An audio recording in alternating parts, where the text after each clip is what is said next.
Hey, hello to my friends and Pega partners from all over the world. Welcome and to the return of the King edition of the Pega Partner Hour, a monthly webinar that provides Pega partners with support in the sales, technical, and industry domain. As always, we'll be recording this session. If you prefer not to be recorded, please feel free to drop from the call, and you're welcome to watch the recording at a later time. Speaking of watching recordings, I want to note the Pega Partner Hour Historical Archives will now have a new home starting in May. You're going to find the backload of episodes on the event page at partners.pega.com. So that's pretty exciting. Looking forward to that. And then now, before I introduce today's special guest, a quick reminder, Pega World's coming. Registration is open. As always, the place is Las Vegas, Nevada, and the time is June 1st to June 3rd. Please go to pegaworld.com to get all the information you need. And another reminder, if you're on the fence about going and cost is maybe an issue, right now until April 18th, general admission is $1,195, but a pass of 5 is on sale for $2,975. That means a price per pass is $595.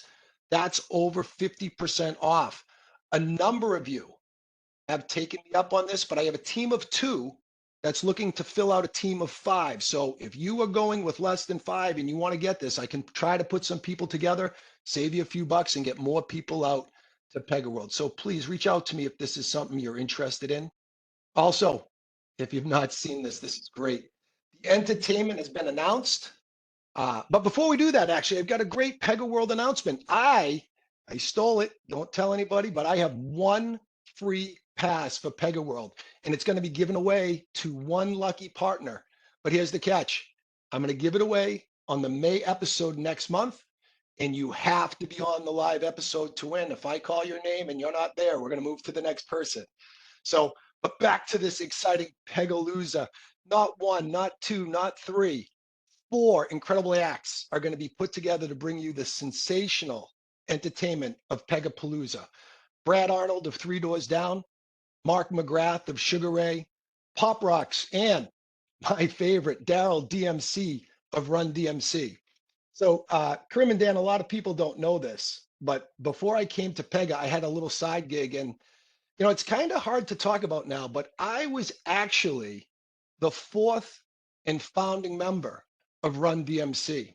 And actually, people don't know this. The R stands for Run. It's Randy.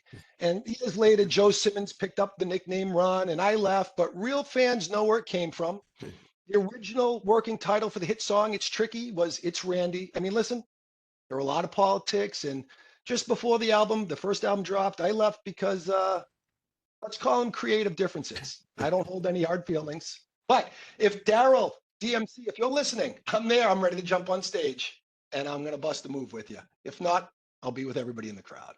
All right. So, anyway, back to business. So, this month, I'm honored to bring back the hour's first and only 3-time special guest. So, while I was pondering this trilogy of sorts, I thought, what's the best grossing movie trilogy of all time? And to the dismay of many Trek and Star Wars fans, it turns out it was Lord of the Rings. And the title of the third film, Return of the King. So if you're wondering where this episode title came from, it was that. And I thought couldn't be more fitting for Kerim Akgonul, who I have nicknamed the hardest working man at Pega because he is everywhere. It's hard to pin him down, and I really appreciate that he's able to give us a few times to come on. All right, Kerim, I've gone off topic enough here. How are you today?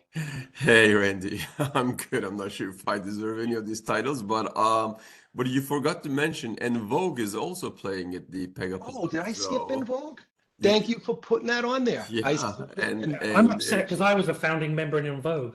there you go. Because That they are makes great. They're amazing, and it is going to be absolutely fantastic.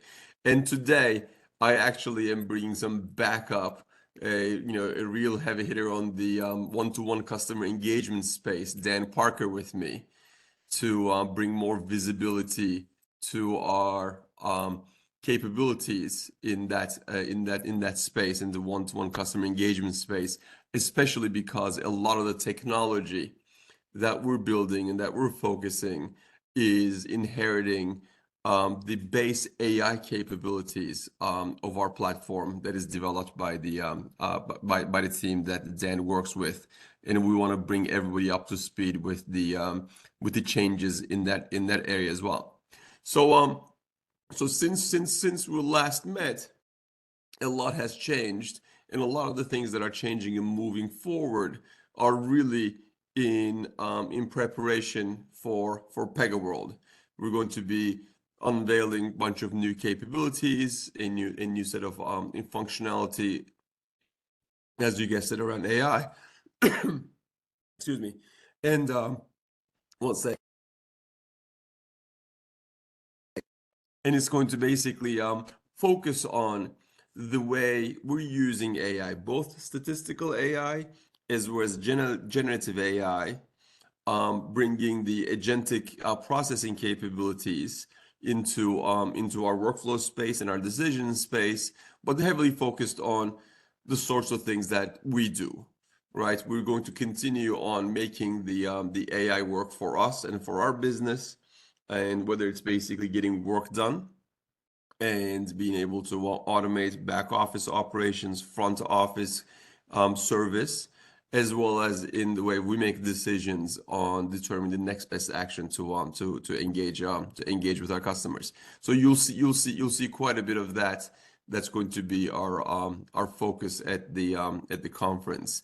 And one of the basically things that is changing quite a bit, and I trust you can see my screen. One of the things that's I lost my screen, so I can't see. Yeah, that screen's not up yet, Kerim.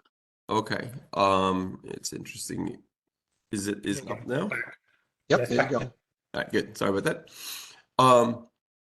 So you know the one of the things that's changing quite a bit in the core technology is around basically moving, graduating from single transactional engagement with large language models to much more of a agentic ways of determining the course of action and figuring out the best way to provide services and facilities to both authors, developers of applications on Pega, as well as the functionality that those applications then deliver to the end users. So we are focused heavily on AI across the board, but still within the clear outcomes that we like to drive in our customer base. And we're trying, we are very, very keen to not lose our focus.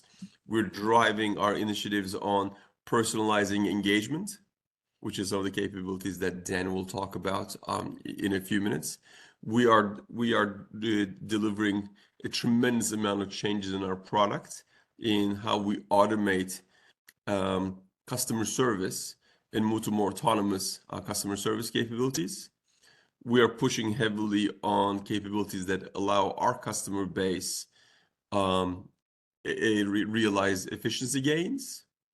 And one of the biggest changes that we're seeing is how people are using the latest versions of Pega technology in how they basically transform old applications, dated applications, to modern AI-based, model-driven, cloud-native solutions.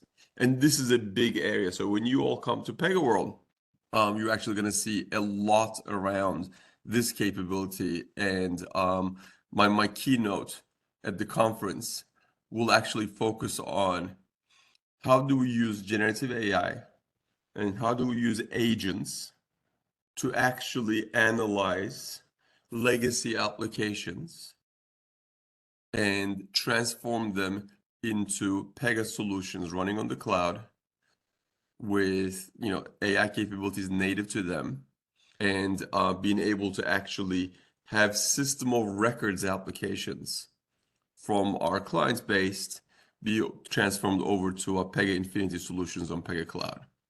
So if nothing else, I think that will be one of the biggest value that you will get. I know that a lot of our partner organizations, a lot of the systems integrators are committed to getting into the space and looking for opportunities to engage with large enterprises who have thousands and thousands and thousands of legacy applications that they need to modernize. They need to modernize because they need to get off of old technology.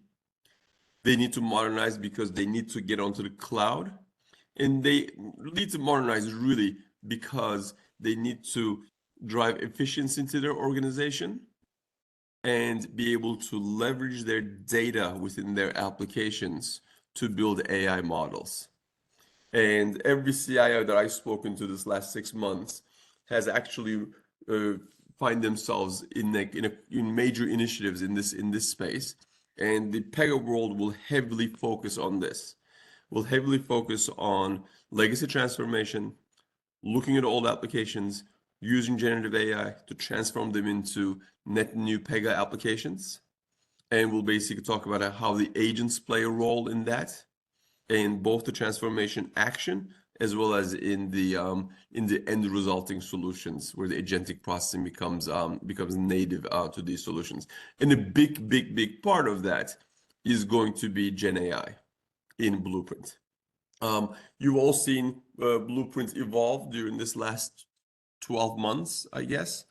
And one of the biggest changes that Blueprint is going through right now is its ability to apply an analytics capabilities against content.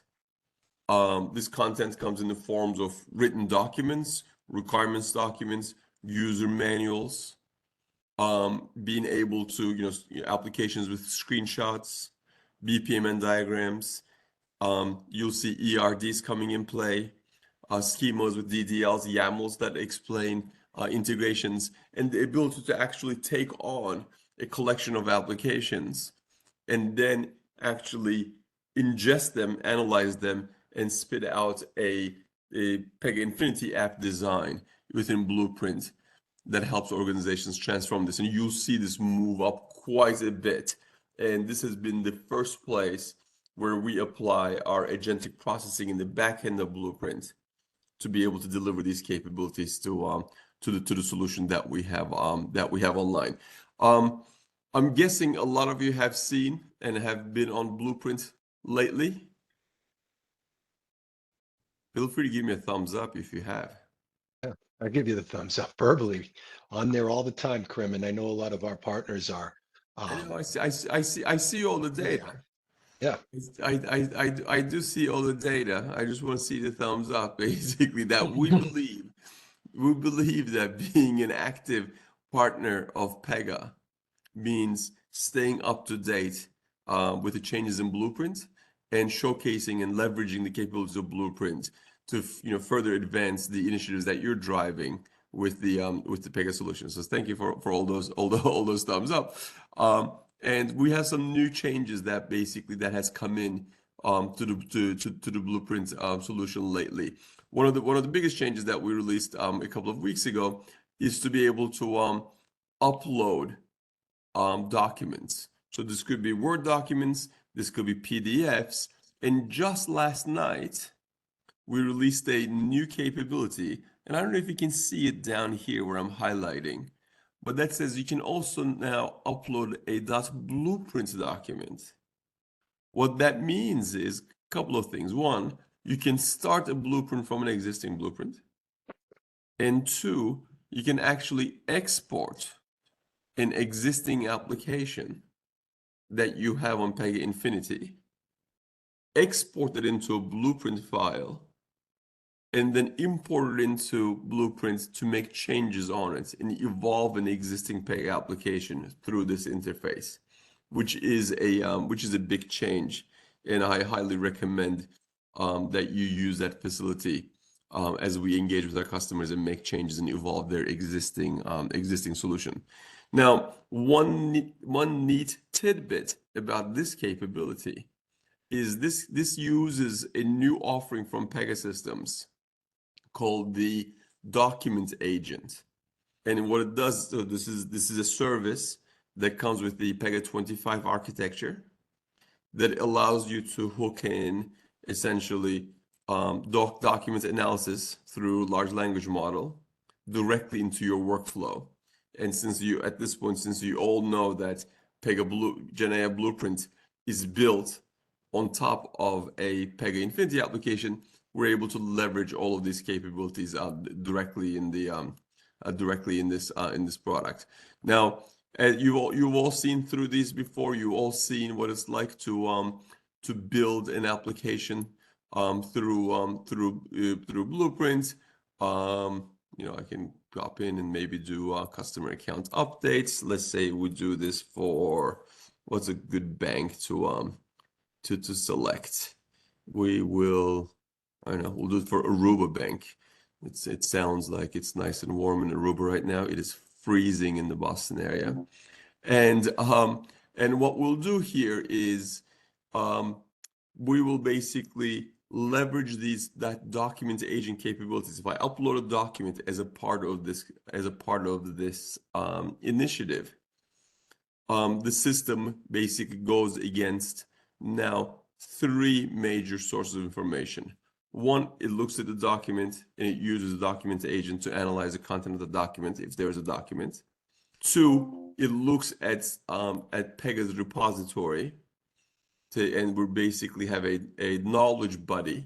If you're familiar with the buddies, we have a knowledge buddy behind the scenes that now contain our industry knowledge about specific solutions.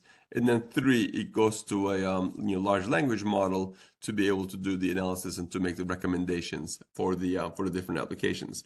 One thing that has also changed recently, if you haven't heard, is that we moved just about all of our large language model calls into AWS, Bedrock, Haiku 3. I can't remember the name of the model, but one of the I think it's a Haiku 3 model to be able to give us the opportunity to get better results. And as you all know, we have a very, very close relationship with AWS. A lot of things have changed in here. One of the things that has changed is, as you can see, I can actually do editing of my case lifecycle directly from this picture, which was a major ask throughout basically the last couple of years. So we built that editing capability in here. Very soon you'll see the ability to drag and drop steps and stages across in this picture, and that's coming up, and that'll be there by Pega World. We had the case data model that's a part of this definition, and one aspect of that is important is that the case data model can now reference secondary objects. As we talk about being a system of record, that this basically allows us to point to normalized data structures directly in the case lifecycle. I still see all the various different workflows. That's basically part of this application. And then the settings thing. The settings is an important part of this as well. And currently there's 4 settings, and there'll be more. But what this says is basically at the time that I'm going to instantiating a billing date change, what are the fields that are going to prompt to the user? So I'm assuming that the user is authenticated. I'm not going to ask for the account name or anything else, but I can basically say, well, at the time that somebody's requesting it, I want to see what it is why they want to change it and what's the requested billing date, and I can make these changes directly in here, and this changes how the DX API operates with this workflow. And these settings you'll see throughout the application in many parts of the product. You do have it as a part of the data integration as well. We basically have now data models that's associated with all the objects, which is also an additional capability. We do have the ability, like we said, to be able to import YAMLs and DDLs to do the integration, and we do have settings that's associated with each persona that basically talks about what cases or data or channels that persona has access to as we're looking to design our Pega application. And as you know, one of the favorite capabilities of the of Pega GenAI Blueprint is the ability to preview the application before it's actually built, right? So that you can see what it is that you're doing, what is it that you're building, and how it's going to evolve in different channels. Now, one new thing that we added is as we build designs that is inspired by the organization's website, we also have a few other options for different display methods to be able to highlight really the fact that this is while a highly opinionated solution, it still has a lot of flexibility on being able to change the look and feel of the solution. A lot of people like the display this way, actually, I see. So I might change the default to this with the left navigation, and then the utilities collapse on the right side. As you know, we can see this across mobile devices. We can see how this could be embedded into a Salesforce application. We can see how that service could be exposed as a part of a contact center solution. Can see how this basically changes to be able to expose on a website. And then one of the biggest latest recent changes has been, how do I take these workflows that are built in Pega and actually process them through conversational agent, right? So this here, it asks me, how can I assist you today? You know, if I say I would like to change my billing date, it will start walking me through through that workflow in a conversational agent that helps us with this integration. And one of the coolest things in here, if you ask me, because my pay date changed, it basically, this peek behind gives us visibility to what is being captured and how the process is going. And in addition to being able to do this textually, I can actually call into this and do it through voice AI. That gives me access to those exact same set of capabilities, but through the voice channel. And this is critical to us because we believe that one of the major differentiators of a Pega application is the fact that we have a center-out architecture, that we're not building screens, we're not building chatbots, we're not building APIs, we're building the work, the decisions, the workflows, the integrations, the end-to-end workflow, the lifecycle at the center of the architecture, which is then leverages live data capabilities to enrich that work with additional data from the other applications, other connections, and systems of records repositories, as well as take that work and be able to expose that across many, many different channels. And as we see, every year, there's a net new channel that's becoming a part of how organizations look to engage with their customers. And we believe the center-out architecture is the right way to be able to expand the existing solutions across the new channels. So when you demonstrate Pega GenAI Blueprint to your clients, I would ask that you highly emphasize the fact that this is a center-out architecture, that the workflows that you're building are not being coded into the UI or into other solutions, but they're actually centrally defined, and the same workflow can be exposed and engaged with across multiple channels. And the Preview My App is our way to be able to articulate that and demonstrate that capability directly to clients that might be interested in this solution. So when you come to Pega World, you'll see the next set of capabilities around Blueprint. Like I said, it will be heavy focus on the legacy transformation initiatives and how the agentic frameworks that's a part of the 25 release is being leveraged in many of the Pega solutions and Pega functionality. And you'll see things like handling integrations, handling conversations with end users, being able to handle document analysis through the document agent, and many of other functionalities that will be a part of the main message with the in the conference. Now, as we developed our capabilities with Blueprint to be able to expedite the design and capturing the vision of workflow applications, one of the most frequent requests we got was to be able to do a blueprint and capture the vision and the objectives of an organization that's looking to use our customer decision hub products to drive one-to-one marketing directly to its consumers. So in response to that, we developed and recently released the one-to-one engagement blueprint. And it is basically very similar in concept. It's very similar in how it works, but of course its use case is different. Its basically purpose is to be able to capture the vision for someone to be able to that is looking to drive differentiation in their organization with one-to-one engagement and leveraging AI in how they engage with their customers and determine what is the best offer and how to present that offer directly to that customer. And we want them to be able to realize that vision directly in our blueprint and see how Pega can differentiate in this space. So what I want to do is I want to, to turn it over to, it's at the half hour right now.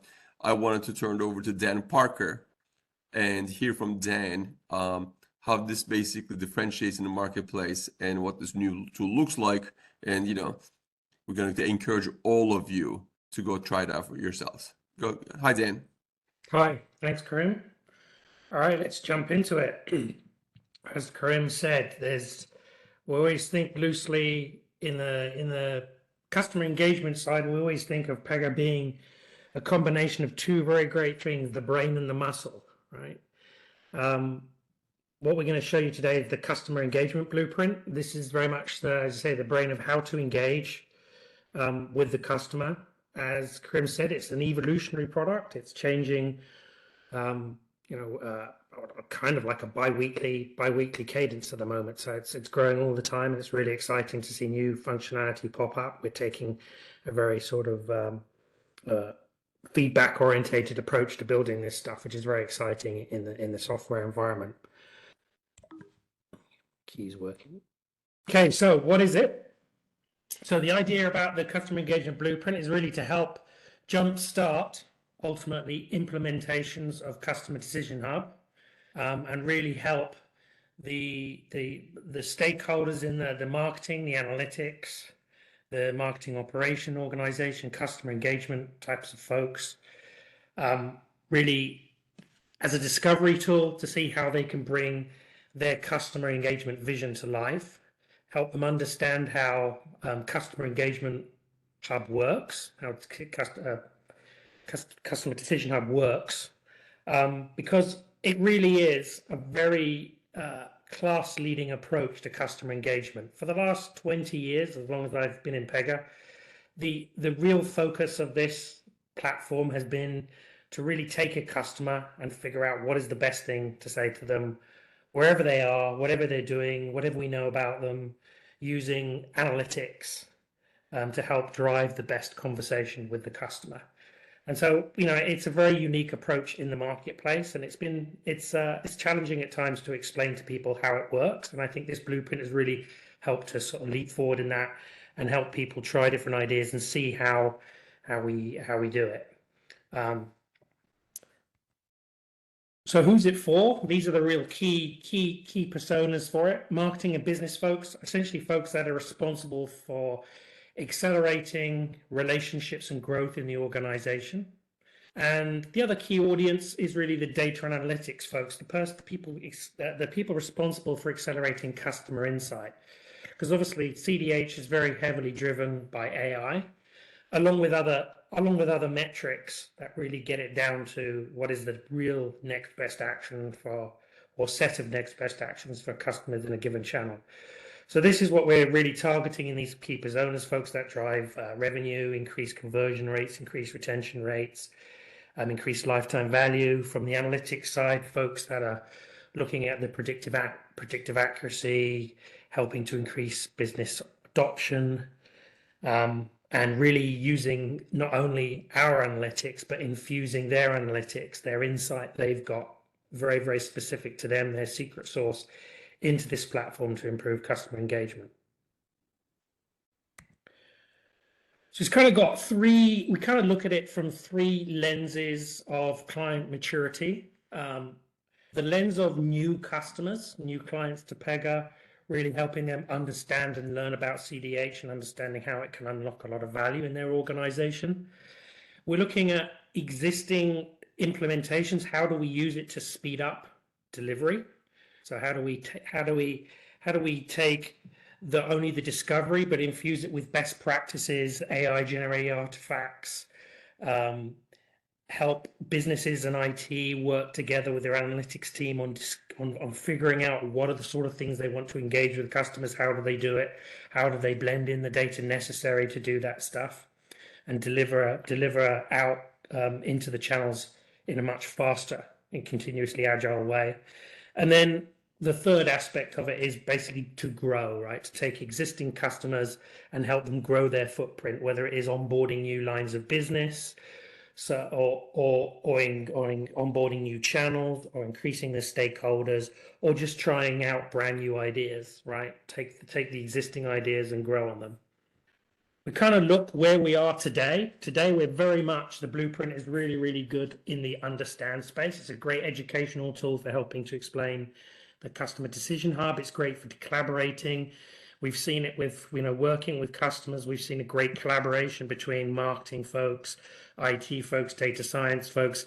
Typically, those folks don't spend a lot of time collaborating at a very high level on the, what do we do to engage customers? It's kind of done separately. So it's nice to see that level of engagement and conversation going on. So it really does act as a great focus for doing that. And it helps sort of simulate and illustrate how the next best actions is determined in CH. So we've had a lot of success with that. In terms of the near future, and we're starting to see this roll out in the last couple of weeks, where we can take, we're doing similar functionality to the platform blueprint, where we can take in things like documentations, marketing briefs, brand guidelines as a starting point, and use those to help generate actions and treatments in the system. And then we're looking, we have an initiative inside to help build what we call a minimal inspirational product in customer decisions. So this is a really quick way to go from a blueprint into CDH, into a fully fledged out CDH environment where we have synthetic customers. We can create synthetic interactions with customers to learn how to use the tools to see how the value is controlled within the system, and then move that subset of great ideas that are built in that implementation seamlessly into more production cloud environments where there's actual real customer data, real integrations. And you take all that discovery you've done through blueprint, through playing around with it and educating different stakeholders within the customer, and you take that through more smoothly into a first implementation or into additional implementation. And then if we look at the future state, it's really expanding to do what the platform blueprint is doing right now, which is to take existing implementations into the blueprint and then to enable people to embellish them, to try different ideas based on what they're already doing today. So these are all things that are coming up. We're kind of at the near future already today. We're currently working on that. We've done a couple of different things within the sales consulting organization to play around with that stuff, and we're looking forward to you guys are moving incredibly fast in this space then, and we're getting a lot of feedback from the users and from the customers, from the partners that have engaged with this. Now, one thing I know this audience really appreciates is seeing it for real. Any chance we can pop into it? We're going to pop into it right now. Let's do it. I was going to pop into it right now. That was where I was going. My question too, Kerim. Great drop in. Yeah, we're going to pop into it next. So today's scenario I'm going to run through was something that my son talked about this week. Was he wants to build credit, and so he's thinking about getting a credit card. So if we look at taking an example here, Citibank, right? They're very obviously, we see from their homepage, very heavily focused on credit cards, along with their other stuff, banking, lending, writing, investment, all the way up to high value and net worth individuals. So we're going to take this as our starting point today. So let's pop into the blueprint, right? So very similar to the platform, it can define the organizational lane. I'm going to give it that website I just looked at, and the AI is going to use that website to look through all the products and services and look at the brand voice and distill that down to help with the discovery. The engagement today is I'm basically very much focused on a very particular type of engagement objective. You will see here, if you pop down into this list, there is some predefined engagement objectives to get you going for various industries, right?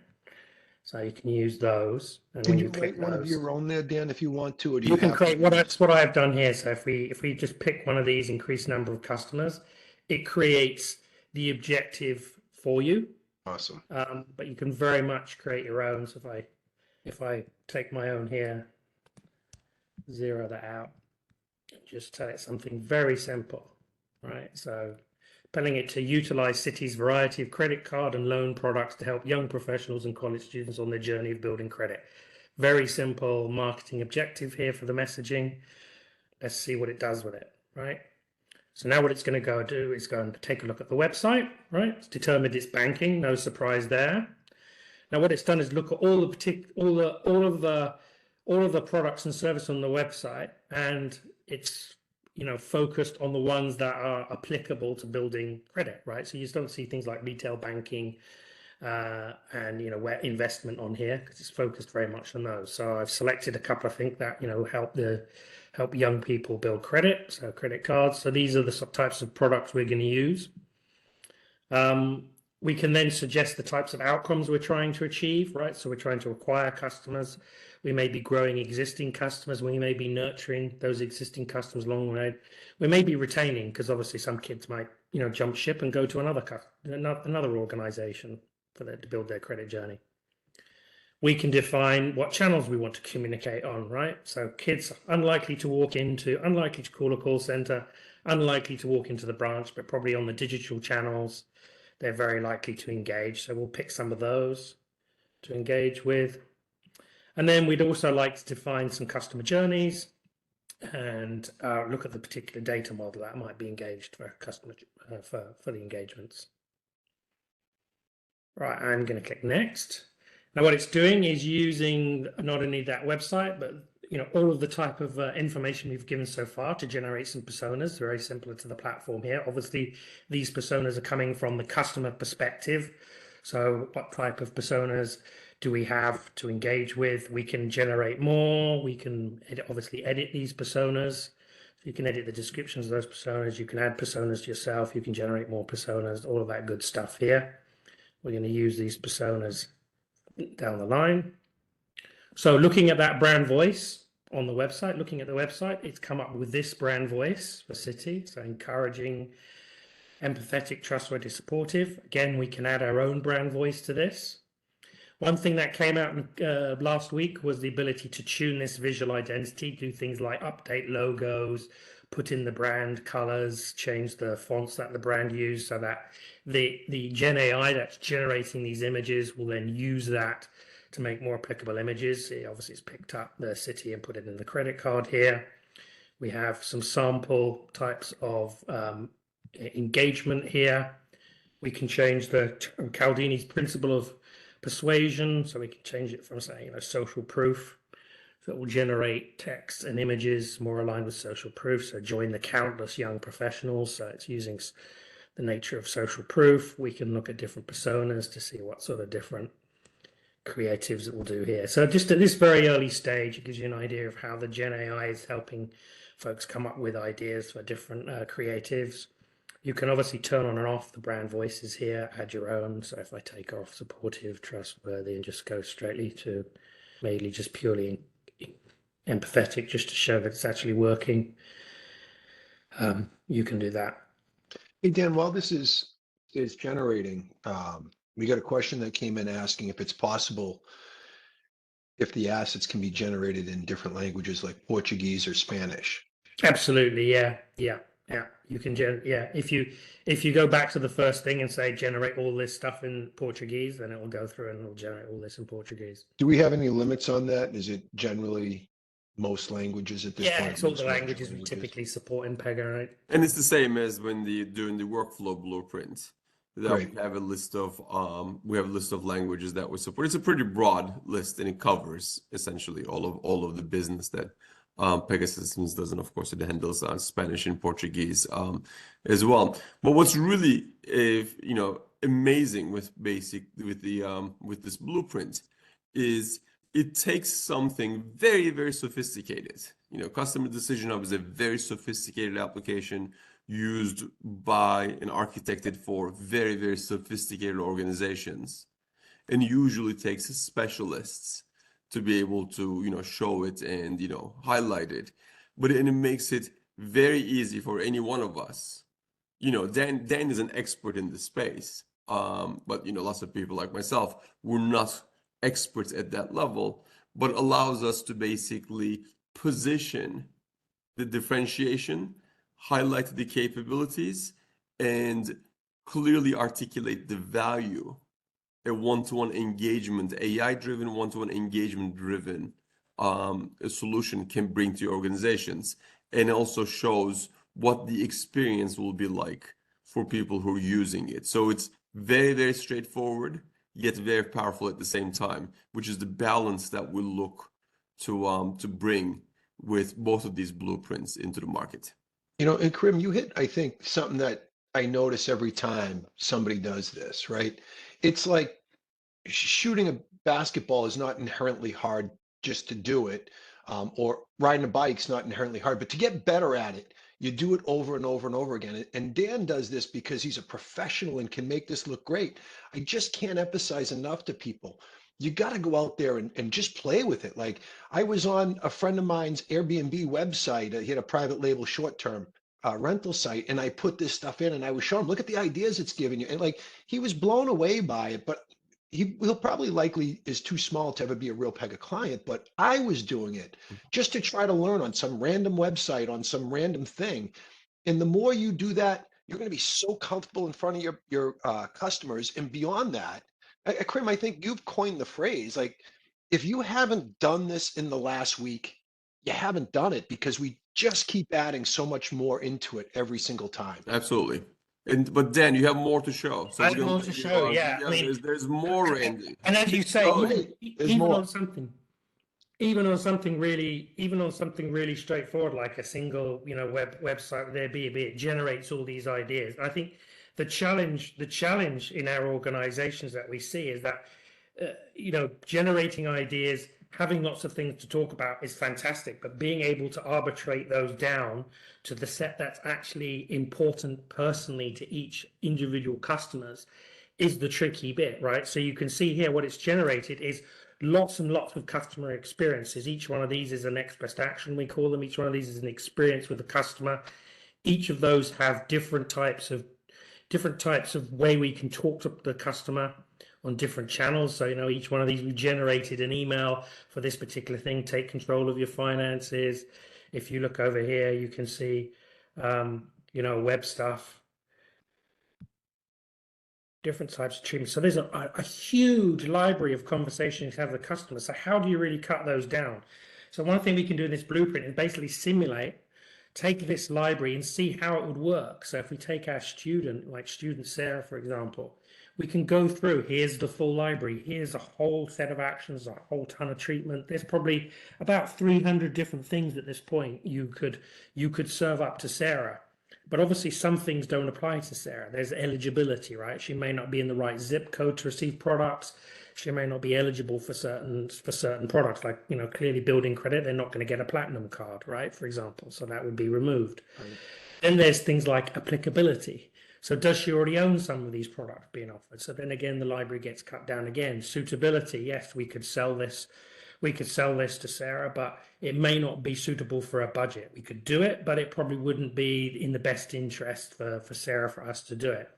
then we can apply constraints, because we don't want to like bam, we don't want to throw tons and tons of communications at Sarah, because we'll basically just train her to ignore us. So we can apply constraints to reduce what we're doing on different channels, different contact policies, for example.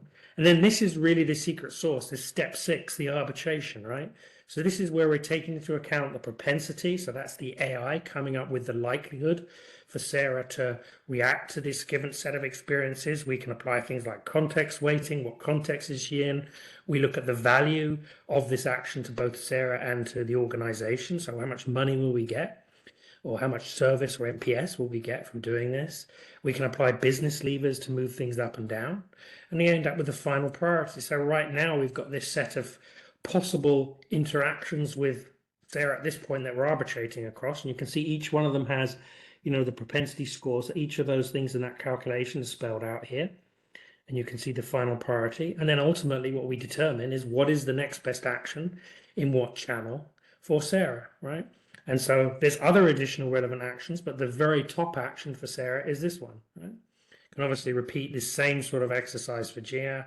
And if we skip to the end by clicking on that, she'll get a different action because, obviously auto loan may be something that is the best way for her to build credit. And one thing I'd like to highlight here, Dan, especially for this audience, right? We have a lot of, we have a group of audience here who are Pega experts, who understand our technology, who are probably experts, especially on the workflow side of things, and are learning more and more as to what CDH brings in. If you just don't mind bringing that up again, what you're seeing here on this, in this simulation of the next best action window, that is very, very important for all of us to understand this. First of all, to draw the parallels from the workflow blueprint. You all know that in the workflow blueprint, when you create the case lifecycle and the data and the personas, and you click on that preview, it's simulating the end user experience, the runtime experience of that workflow. So it shows you, it says, should you build these case types, this will be the experience of users across various channels of how that application will run. This is doing the exact same thing, but for one-to-one engagement. Should you take these offers for these products across these channels, build these treatments for these personas across these different principles of persuasion, these 7 steps that you see on the top of the screen here will be the algorithm that Customer Decision Hub from Pega will use to calculate the next best action for that specific user within that persona at this moment in time in that channel.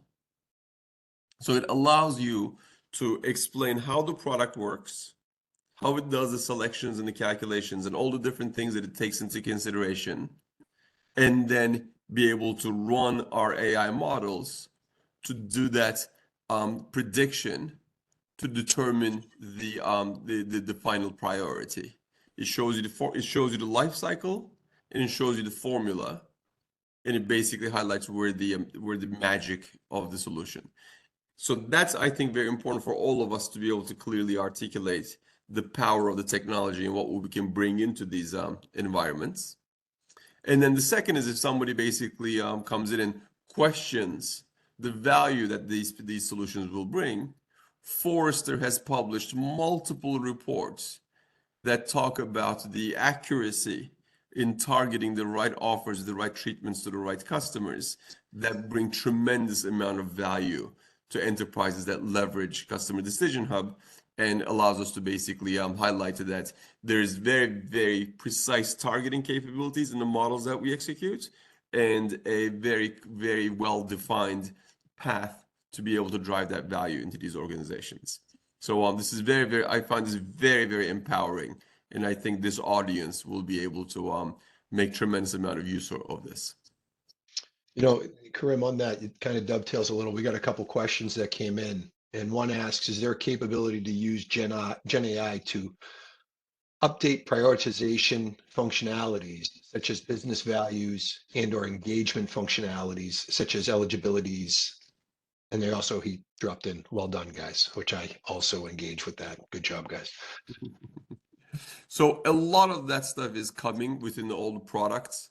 But you'll see, especially when you come to Pega World, you'll see that using Gen AI to author various bits of Pega applications is becoming a standard functionality. It's just going to be a standard functionality. You'll be able to essentially use Gen AI to make recommendations, to handhold new users, to make suggestions, and to expedite the authoring experience. There's a lot of Gen AI in here in basically analyzing the website, analyzing the products, analyzing the tone and the voice and the style of how that organization actually engages with its customers, in creating treatments, creating the text, the offers, the images that is basically leveraged.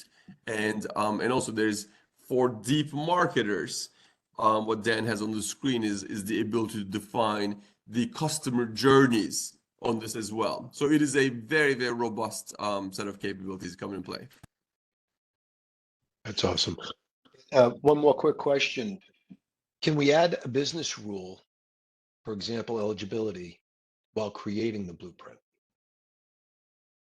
Yeah, that's coming. I think that's something more on the roadmap at the moment. Yeah. So the where we're at today is just generating the experiences, and then as I had up here, you can export those. You can download this blueprint and then bring it into CDH, so the one-to-one ops manager, so that you basically bring it in, release it into the system, and then you would define the eligibility after that point. But as Kerim said, there's more AI coming that will help, marry the data to these actions and sort of suggest some standard eligibility. One thing we're going to infuse the blueprint with is things like best practices. So, what have we seen that other types of messages and experiences that people may not think of adding in, that other customers have added in? We can infuse those within the blueprint as well. And so, yeah, we'll move towards that. That's awesome. And then one more. Can this be extended to something like a car dealership, like, for example, Carvana, for a user to go online and find the perfect product for them to be able to use, in this case, to purchase a vehicle? Look, there's a lot of use cases that basically are exciting, and of course, as we all know, the AI space is going to change how we do any one of these things. We are looking to keep our focus heavily on the industries that we jointly work with, Right. with our partners, and we'll basically, heavily focus our initiatives on the banking, on the telecommunications. We're seeing healthcare and insurance industries leveraging more and more. So I think, although it'll be exciting to be able to expand the different use cases, I think we're going to basically focus in our core industries. That's great. Hey, Go and give it a try. Yeah. Go and give it a try, Yeah. and Like we were saying, in this initial prompt, pretend you're the customer and what do you expect that organization to do to engage with you. Yeah, go play with it. You can't break it, right? And I say all the time, don't sleep on Blueprint, right? Because there are people and organizations who are out there using it. They're using it to better their own understanding. They're using it to better their client's initial understanding. They're using it in sales presentations, and then they're reusing it to refine what the actual development looks like. And if you're not doing it and your organization's not doing it, you're going to lose out to the people who are. I mean, I watched Dan do this, and I am not that good at it, and he's great. And that's what's out there for you. So one more quick question: can Blueprint create the actions and treatments? Yes, that's exactly what it's doing. We call them experiences because not everyone's aware of actions, next best actions and treatments. Is sort of more of a Pega terminology. So there you see these things here. Sorry, I'm not sharing, am I? Oh, sorry. All right. Yeah. So here in this experiences section, what you see here is these are the actions, and then these little things down here are the various treatments in the different channels. And if you're really into CDH, the business issues are acquire, and then the groups are personal loans. Awesome. And looks like we got one more that just slipped in here, Dan. What is the best practice like? Should we create CDH app and set it up context dictionary first, then import Blueprint in one-on-one ops manager portal? Yeah, so the current way of importing the blueprint is, if you set up If you're using FS, for example, then set up an app using the wizard and select financial services. And then when you import, when you finish doing the blueprint, you have to obviously ensure that the taxonomy that blueprint comes up with matches the taxonomy in CDH. That's something we'll obviously work on helping to generate, but that's how it stands today.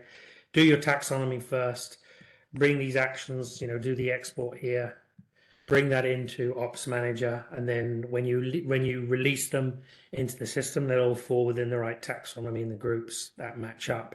You can remap some stuff. So when you're in Ops Manager, you can remap between different issues and groups.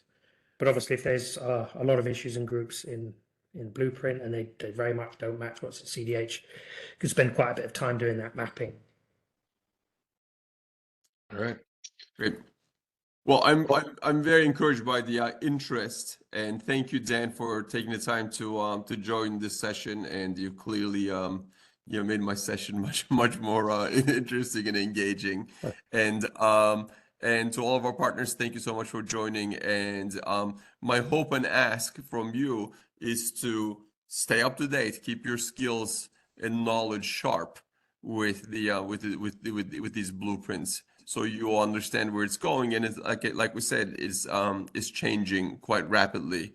And in these days, it is just critical to stay up to date with these changes. And really looking forward to all the net new reveals at Pega World in under 2 months. Oh boy. And hope to see many of you there. Yeah, that's great. Kerim, I couldn't have said that better myself. As time runs down, it brings us to the end of another Pega Partner Hour.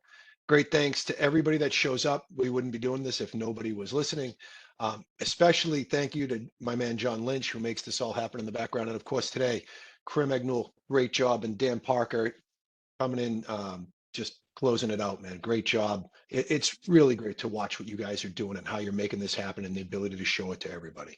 So as we end another Pega Partner Hour, we'll see you next on May 9th, where one lucky attendee is going to get an all-access pass to Pega World. So please be sure to join us. And until then, sell and be well. Thanks for joining us. Have a great weekend. Bye. Thanks, guys.